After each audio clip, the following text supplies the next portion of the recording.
Hi, I'm Iwan Fox and welcome to another 4BR podcast interview, our series talking to leading musicians and personalities with a link to the brass band world. For this episode, I'm delighted to welcome Mike Lovatt, trumpet player extraordinaire and the man behind the success of his Brass Pack, a unique 25-piece brass orchestra with a few additions that has been wowing audiences with its performances. It's an ensemble that brings together some pretty remarkable talents, from arranger Colin Skinner and a host of superb professional musicians to the brilliant singers Louise, Clare and Matt Ford, all inspired by Mike's love of the music of the legendary trumpet player and arranger Billy May and his iconic 1958 Big Phat Brass album. Mike has just released his Brass Pack Live on the Doyen label and the Wobplay platform, which was recorded at Birmingham Town Hall in August last year. An album which captures the dynamic power of this brass orchestra, complete with French horns, harp, piano, double bass guitar and percussion. It also features 17 brilliant Colin Skinner arrangements, which bring us a new take on classics of the golden age of May's association with Frank Sinatra and Fitzgerald, and his appreciations of the greats such as Duke Ellington, Arlen, Cole Porter, Jimmy Van Heusen, and more. Mike, it's great to have you with us, but first of all, I'm going to ask you, you were sat in front of a magnificent-looking grand piano. You're going to play us the Greek piano concerto. I never knew you could do that. All the right notes, but in the wrong place, as they say. I was just about to say that. Hi, Ewan. It's lovely to be here. Yeah, that wonderful Steinway Model O, which is behind me, there's actually quite a bit of a story to that. It actually belonged to my father-in-law, George Morphy.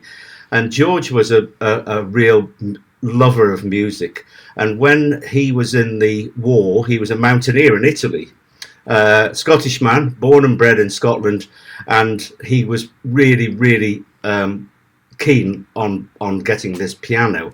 He wanted to have this instrument, and that's it behind me. He actually bought it with his bounty money after he'd been in the war. You know, when people were demobbed, they got money from their time in the war, and he bought this amazing piano, which was a 1928 Steinway Model O. So it was in the golden age of the time when Steinway were really making top quality pianos back in Hamburg.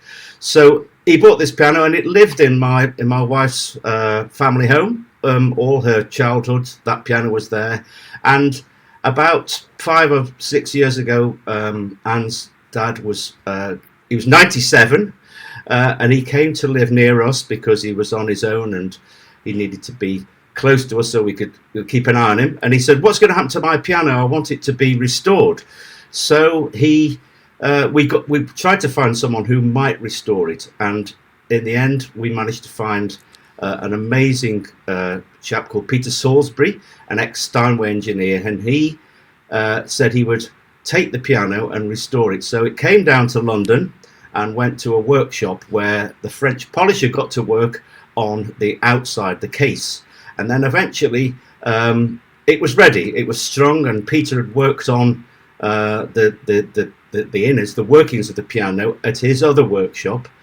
And then sadly Anne's dad passed away. And so he never got to see the finished piano. But at that point, we got this terrible news. It was almost like another bereavement. We got this terrible news that the piano in the workshop, there'd been a fire in Northolt. It was a big fire.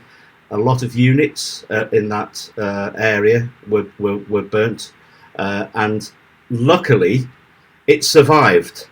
But we didn't manage to find that out until several months afterwards, after the loss adjusters had been in. Peter was unable to get in to see if it was still standing, and anyway it was. There was 2 pianos still standing, the one behind me, but also a piano which belonged to Peter Stringfellow, and apparently it wasn't a very good piano, but he was desperate to get it because it was a piano that Stevie Wonder had played at some time or another. So we then had to wait for this a long drying out period because the piano had got water damage, more water damage than fire damage. A roof had collapsed and the lid wasn't any use anymore, so they had to source a new lid from the same period of piano, which they managed to do.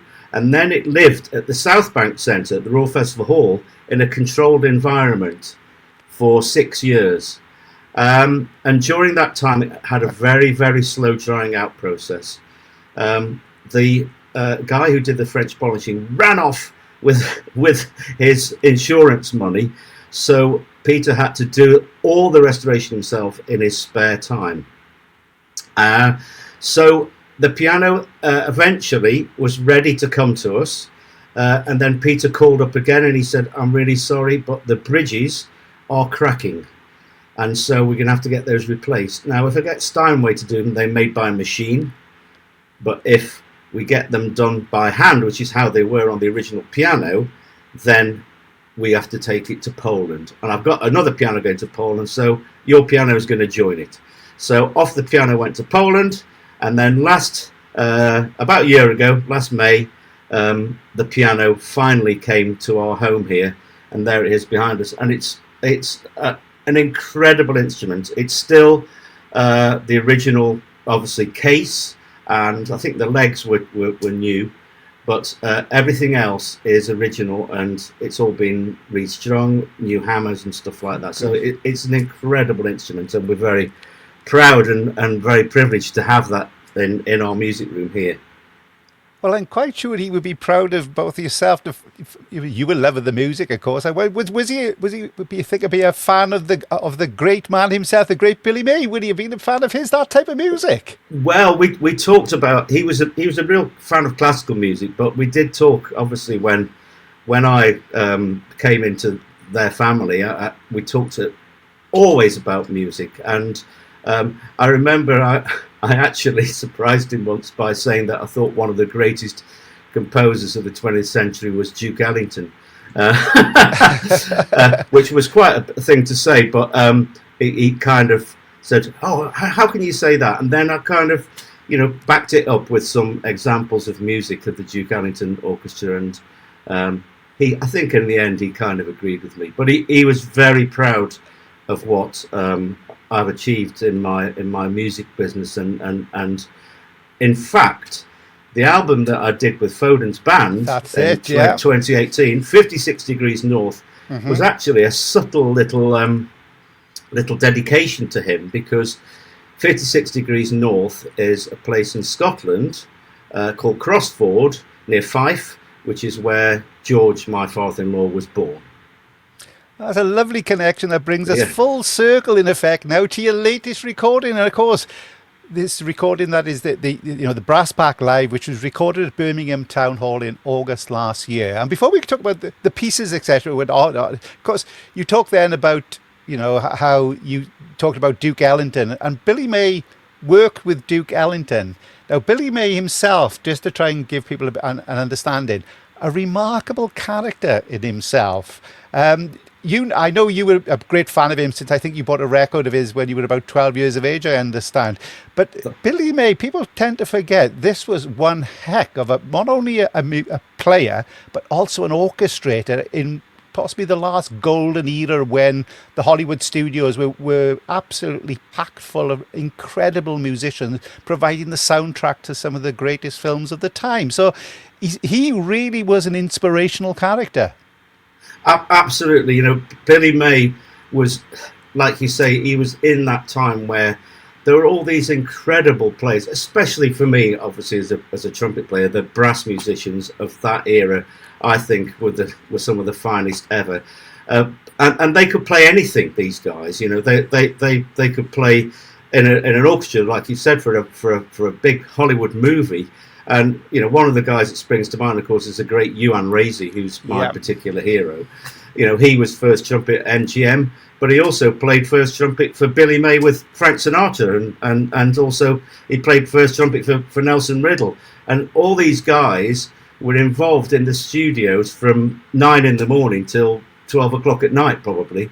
They went from studio to studio. There was so much going on, so many recordings, and Billy May was there writing. I mean, I don't know how quickly he used to write, but I reckon they were turning out arrangements of the highest quality, recorded at the highest quality.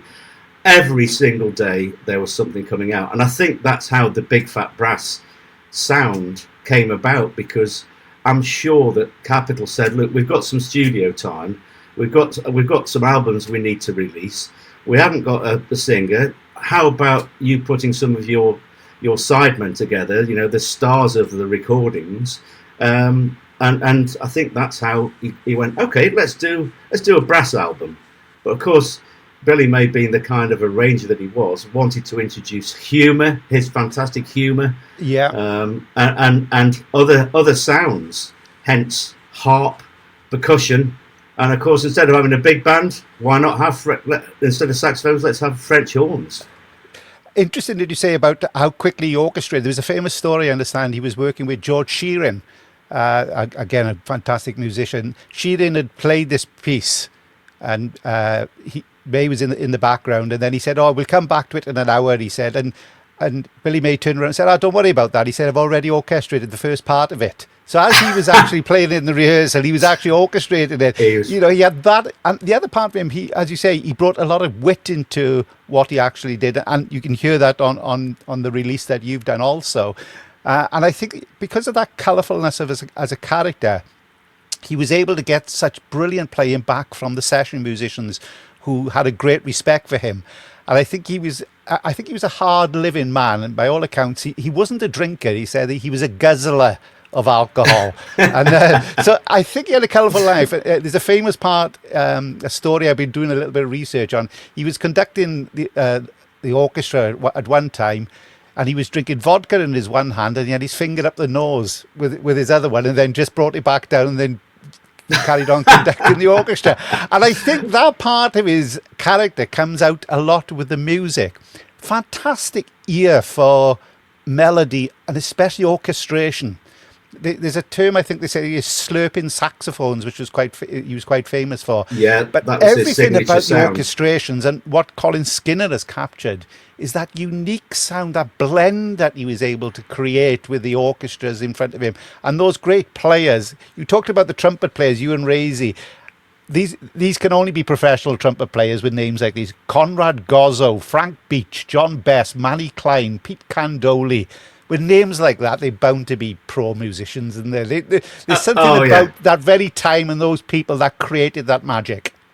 Yeah, they created this Hollywood, what I call the Hollywood sound, without a doubt. There was so much. There's something else I've said to students, I've said on concerts to audiences. These guys played like their lives depended on it, and it didn't matter that they were doing X amount of sessions a week. It was every single part they played, they put their all into it, and I think that's what really comes across. And they were friends with Billy May, of course they were colleagues and friends. And you see some of the pictures in the studios, and there's Billy May smoking a cigarette with his arm round one of the players, and maybe he's leaning across a score with Frank Sinatra, and those pictures kind of give you this sense of what Billy May was really like. A few years ago, I was really lucky. A few years ago, I was really lucky that I was on a session, and there was a guy conducting, and he'd done the orchestrations for this film. It was a film about Marilyn Monroe's time in London. I think it's called My Week with Marilyn, the film. And he stopped because there was some need to get some music recopied during the session. And he said, "I love coming to London." He said, "You guys have a good fun in the studio. You still have a nice atmosphere." He said, in Hollywood in recent years, it's become really kind of everybody has to sit there quieted between takes, and there's no kind of fun and this kind of stuff. He said, and I know that it used to be like that in LA, because my father-in-law, he was a saxophone player, and he played lead alto for Glenn Miller. My ears pricked up. Yeah. He said, he told me that. And so eventually we finished the session, and I went up to this guy, his name's Conrad Pope, and I said, Conrad, I said, your father-in-law, it wasn't Willie Schwartz by any chance, was it? He said, yes, it was. I said, well, I toured with him in the Glenn Miller Orchestra UK in 1988. He said, his daughter's, my wife is in the control room. Come and meet her. So I walked in, and I met this wonderful lady called Nan Schwartz, and she's Billy May's, she's Willie Short's daughter, and she said, "Oh yeah, Billy May was he was Uncle Billy to me. You know, he used to come round to the house all the time because Willie played lead alto not only for Glenn Miller in the civilian band, not the Army Air Force band, and then after that had a career in the Hollywood studios, playing lead alto for Billy May and Nelson Riddle and those amazing, that golden era that we've already talked about. So it must be incredible, isn't it? Yeah, it's amazing. Through her, I've got this connection with the source, if you like, and so I've already sent Nan a copy of the new album, and she actually put a few words, which you've probably seen on the sleeve notes, a few words about her memories of meeting Billy May on more than one occasion. Did you ever get to meet? I didn't realise that he actually came to Britain. He worked with the BBC Concert Orchestra at one time as well. So he actually came to the UK on a few occasions. Did you know about him then? Did you ever see him or what? No, I didn't. I do know that Colin Skinner saw Billy May. Colin's from Edinburgh, and Colin saw Billy May at the Usher Hall with the BBC Radio Orchestra. Yes, so Colin actually met him. And it was in the early days of Colin writing himself. And he'd done a Billy May-esque arrangement. I'm just trying to remember what the chart was. But anyway, Colin had done this arrangement. So he took it along and he met Billy May and he said, have a look at this. Will you sign it for me? And Billy May just looked at it and he went, oh yeah, I don't remember doing this one. Anyway, he signed it. I think he signed the lead trumpet part, and I've seen that part. And there's a big X on there, big kiss on there as well. Typical Billy May, you know. Well, that's wonderful. It's a lovely lead into what we are talking about now there. So the Mike Lovatt Brass Pack, it was recorded, as I said, at Birmingham Town Hall. I was very fortunate, and thank you for being there for a great night with the recording. 25-piece brass orchestra, unique. And you got the added little bits and pieces. You got the harp in it, the wonderful percussion section, two outstanding soloists, vocalists that you had also on the night there as well. As you say, 17 tracks that Colin has produced, and it encapsulates, as we talked about, everything about almost Billy May's musical character. It's got the rich harmonies, it's got the fantastic melodies and the tunes, the orchestration with it, but it's also got that element of wit about it also. It must have an element, but I'm looking at something that he once wrote for a children's series. He did a parody on a horror film called Grey Flannel Hat Full of Teenage Werewolves. Now, if you've got a title like that, you know there's a bloke who's got a bit of humour about him there. So, first of all, you've brought all these people together, great musicians, and you had that fantastic premiere in Birmingham. What was that inspiration to bring them all together? And just talk us back through that night of that recording, because it really was a special occasion.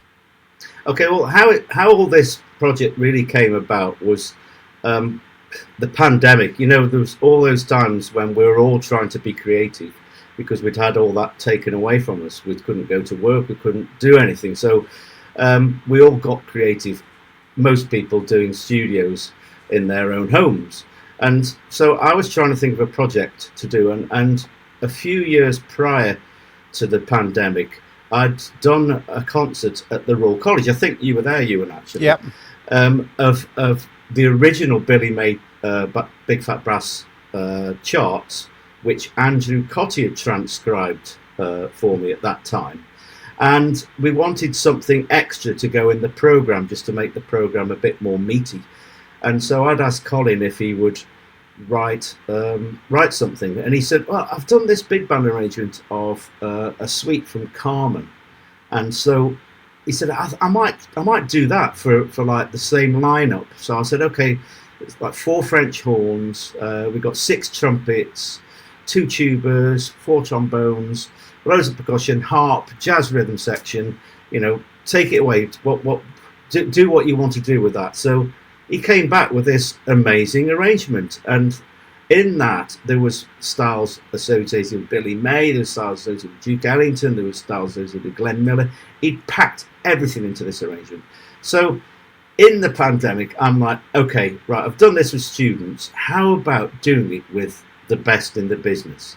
Everybody had time to do this. So I got a click track together and I sent it to a bass player, wonderful bass player who's in the band called Lawrence Unglis. And I mean, he plays everything. He plays on the film soundtracks in London. He plays in the Philharmonia Orchestra. He plays for Louis Dowswell's big band. He does everything. He's the first call bass player. And he put the bass down all on his own, with a click, with a going on all the time through. He sent it through to me, and I started to put 6 trumpet parts down onto that. We gradually built it up. And then I was able to send that to the other trumpet players and say, right, okay, minus your part and add yours. So they still felt as they were playing in a section. And that's how we built it up. And so we ended up with this amazing video, which one of the trombone players in the band, called Tom Dunnick, put together. And it's the Carmen Suite, arranged by Colin Skinner, Mike Lovatt's brass back. It's on YouTube. And that was our birth, really. But, of course, we hadn't done it live. And the whole thing eventually was like, I want to do this live. I want to get to an audience. I want people to experience what this sound is like. So we did this recording, thanks to World of Brass, to their amazing team who were right behind doing this project, along with Adam Goldsmith. But to do it live was the real essence of what this music is all about, and experiencing that excitement and that kind of the powerhouse kind of thing you get to an extent in a studio, but to do it live with that audience reaction makes the band play in a slightly different way, because there is that interaction going on, and that's what, of course, we didn't have when we did the virtual recording. So an exciting night. We managed to fill Birmingham Town Hall, and when we came to mixing the album, I did say to Adam, let's keep that audience sound in there. Let's keep the applause in there, because it's part of the night, and I want people to listen to the recording and imagine that they're there in the audience on that night. It really was. It was a memorable night, and of course, I know you were the leader. The spotlight was on you, but one of the things about it, I think, which people really enjoyed, is the way in which you passed around. The spotlight was always on the turn to somebody within the band. And why not? Because you've got 25 of these brilliant players. So why not do that? And I know what you see on the album itself. Both the two wonderful singers that you had really capture the essence. They are not pastiche singers. These are individual voices with their own interpretations on Ella Fitzgerald and Frank Sinatra and Matt Ford and Louise Clare Marshall. Wonderful, wonderful singers. And then there's that little bits and pieces. Your great friend, of course, Mr. Campbell on trombone. A highlight for me of the recording is Miss Otis Regrets, which people tend to forget is a very, very sad and poignant song. It's about a woman who gets lynched because she kills her lover. But the way in which she sang it, and then there was that almost sad, like ghostly voice coming back on the trombone. It was beautiful what he did there. So you were keen to make sure those players also had their moments in the spotlight with you. Yeah, this whole project is not a vehicle for me as a soloist. Although, yes, I do play a feature on there. But, this country has got the finest brass players in the world. And that's it, full stop. I think that's the case. And, one of the reasons for that is the brass band movement. Because, I didn't grow up playing in a brass band, but if you're a brass player and you play trumpet, you never played cornet in your life, you will have been influenced by a brass band, whether you know it or not, because maybe your teacher played in a brass band, or your teacher's teacher played in a brass band, and maybe you went to a concert and heard a brass band. So the influence is there. And, I do a lot of work with Seth MacFarlane in recording studio, and he said to me, what is it about this tiny island that produces all these brass players? And I said, well, it's the brass band movement. It's the regional thing. It's the community It's all these things which go to making that sound, which really we can only do here. And that's why Seth used to come and record in the UK, because he wanted that sound. And we're trying to emulate the people who were in Los Angeles, but we're doing it here in Los Angeles. It's changed a bit, the sound of the brass there, but in the UK we've definitely got it, and that's really what makes it. So for me to have all these amazing players in the band, like Gordon Campbell. Gordon Campbell's the best melodic jazz, trombone player in the world, and that is it. There's nobody. He'll make you shed a tear by playing one note, and that's not because it's bad. That's because he's got that ability to touch you when he plays. You can hear the fragility. You can hear that throughout, and you can hear that, I think, throughout. The spotlight goes. You're passing it around, and each of them are just adding that a little extra flavour on there. Interesting when you said that is that the Americans look to us and then we look to them. Is there a difference when you see the big bands, the British sound to the American sound? Are the Americans brasher? Are they bigger, more bravura? Are we more restrained with regard, more tasteful, possibly, or is it a bit of a mix and match of both of them?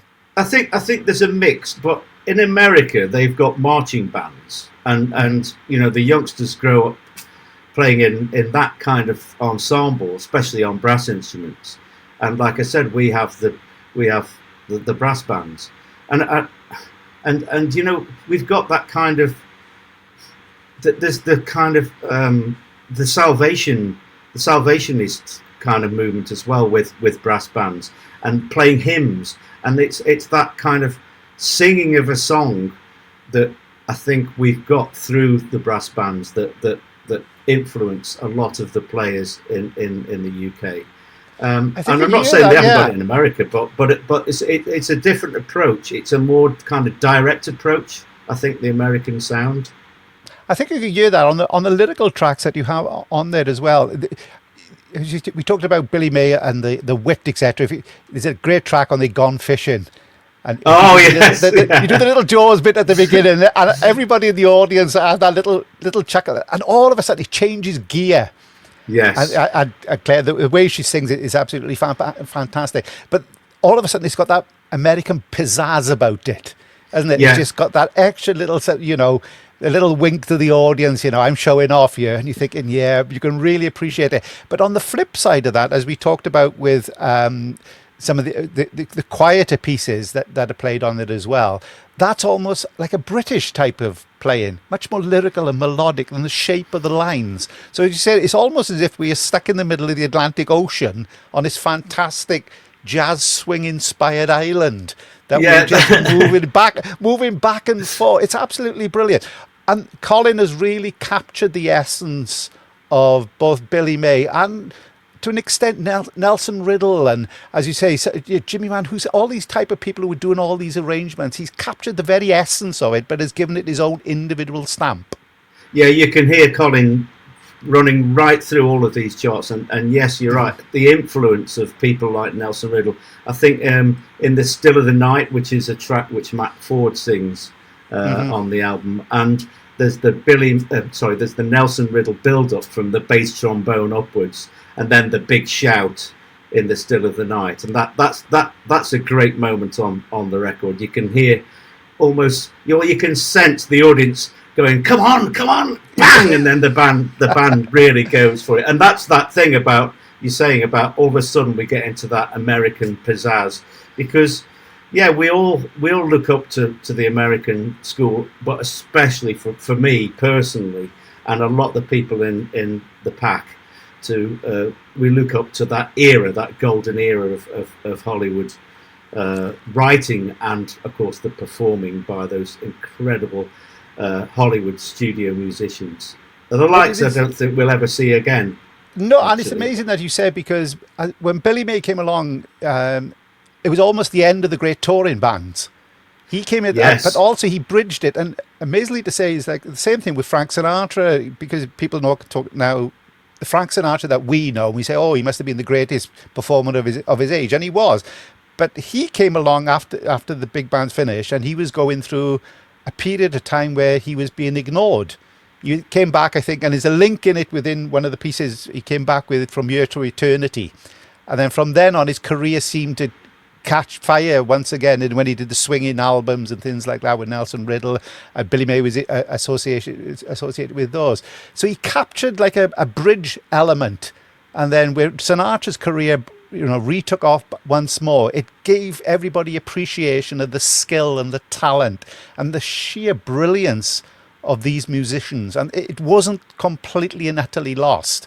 And what you've done is recreated that, I think, now for a new generation. And it was interesting how many younger people were there listening to the performance. It must have been heartening to see these people come in and appreciating these great standards that have now been given a new lease of life by Colin.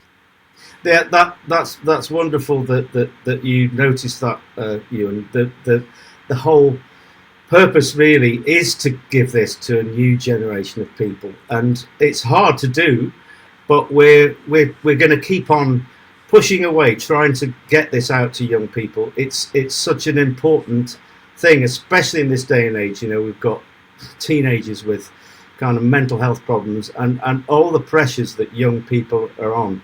We want to give them something that they can take with them for the rest of their lives. As we know, music is a wonderful healer, and it's also a wonderful thing for your soul, for your very being. It's at the very essence of what life is about, really. And with that in mind, my dad was a music teacher. We've had this conversation before, yeah. and part of the Brass Pack's kind of ethos is to try and get this out and to do workshops. And luckily enough, and funnily enough, in next week we're going up to Perth in Scotland to do a concert, and that's going to include 30-something Scottish school children who are going to have a workshop with us in the morning of the day of our concert, and then we're going to rehearse in the afternoon, and then in the evening they're going to do a pre-show. So at 7 o'clock in the evening they're going to do a pre-show, and then after that, we're going to do our full show, which is a brand new show called Brass Hits Hollywood. And then after that, they're going to, when we've done we're going to do a big John Williams medley, which is, Colin's really gone to town on this one.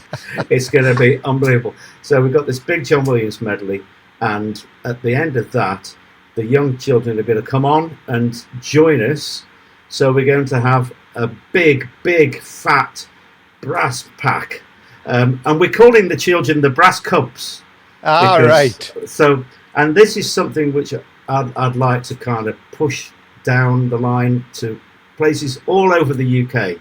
It's so important. It's a very important part of my music making and my life now. Really, I've had an incredible career, and it's time to kind of give something back to people coming up, and I hope we're able to do that.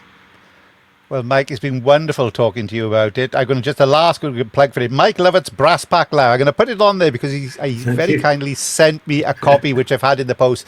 Remember, you can get it. It's on the Doyen label, but also if you are a subscriber to the WobPlay media platform, it's all on there in all its glory. It's absolutely fantastic. 25 wonderful players, 2 remarkable vocalists joining them on there as well. It's quite something. And Mike, for the future, I know that, as you say, you were doing something up in Perth in a couple of weeks' time, and please don't retire quite yet. I'm quite sure there's quite a few years left in you. You can always take up the piano, if your lip finally goes, we get you back on piano. But many thanks for joining us on 4Barsrest. Just a last plug then, where can people actually get this from? Can they get it directly from yourselves, or they have to get it through all the best recording shops, etc.? Well, you can obviously get it from World of Brass on their website, or stream it from the WobPlay, or you can buy it as download from World of Brass as well. And we also are selling them on the Brass Pack website, which is brasspack.co.uk. And if you get one from there, you never know. I might even sign it for you. It's worth less then, of course. Well, Mike, many thanks for joining us. We'll put the details up for your next performances, which are coming up with the Brass Band. The one up in Scotland, I'm quite sure you're going to get a huge crowd coming in to see you there. It shouldn't be missed. But Mike, many thanks indeed, and we wish you all the best in the future. Many thanks for joining us. Thank you very much, Ewan.